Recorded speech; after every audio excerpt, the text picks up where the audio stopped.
श्रावण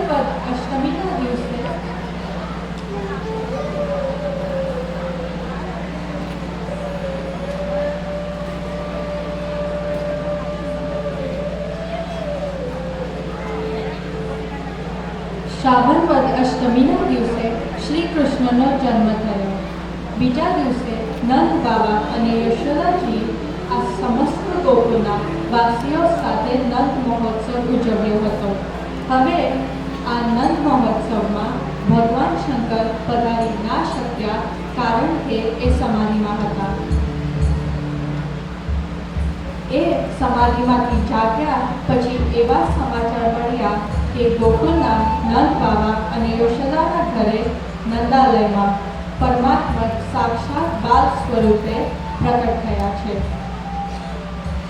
શિવજીને કહ્યું, આ દિવ્ય બાલ સ્વરૂપના દર્શનથી હું કૃતાર્થ થઈ જઈશ। એ જ વિચારીને એવો ગળામાં નાગ, હાથમાં ડમરૂ અને ત્રિશૂળ લઈને નંદરાયજીના ઘરે આવે છે।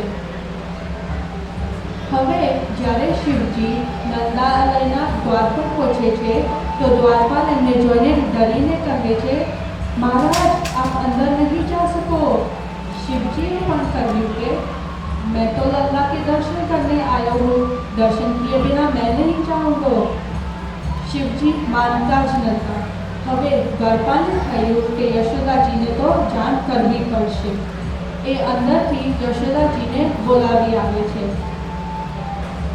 યશોદાજીને થયું કે કોઈ ભિક્ષા લેવા આવ્યા હશે, એટલે એ તો સીધું સામાન લઈને બહાર આવે છે।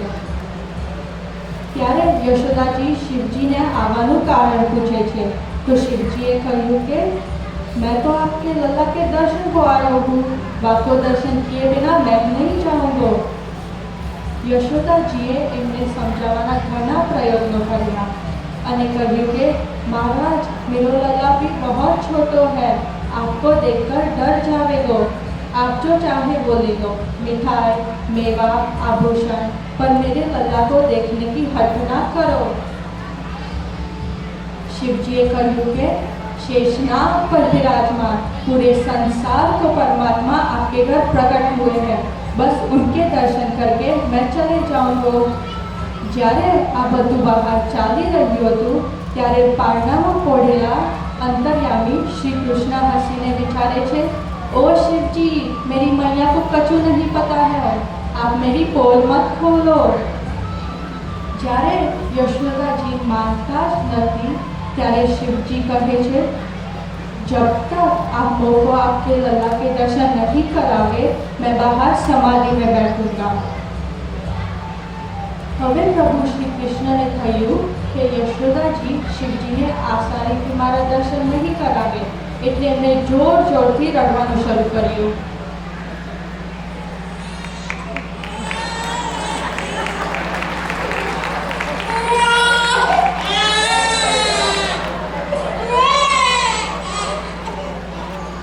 યશોદાજી અને નંદ બાબા એમની પાસે ગયા, એમને દૂધ આપ્યું, રમકડા આપ્યા, બહુ રમાડવાની કોશિશ કરી, પણ પ્રભુ કોઈ પણ ઉપાયથી ચૂપ જ ના થયા। યશોદાજી એમને બધી વાત કરે છે। નંદ બાબા બહાર સમાધિમાં બેઠેલા શિવજીને જોઈએ છે અને યશોદાજીને કહે છે, ऐसा तो नहीं हुआ लल्ला को वो साधु से मिलना है, इसलिए चुप्पी नहीं हो रही हो। पहला तो યશોદાજી માનતા જ નથી, પણ પ્રભુ કોઈ પણ ઉપાયથી ચૂપ નતા થઈ રહ્યા। તો નંદ બાબા શિવજીને અંદર લઈ આવે છે।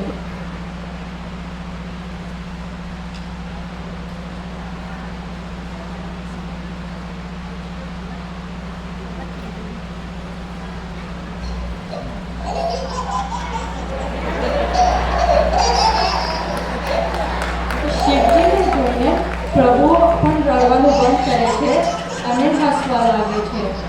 આ જોઈને યશોદાજી અને નંદ બાબા આનંદમાં આવી જાય છે અને કહે છે, ક્ષમા કરના બાબા।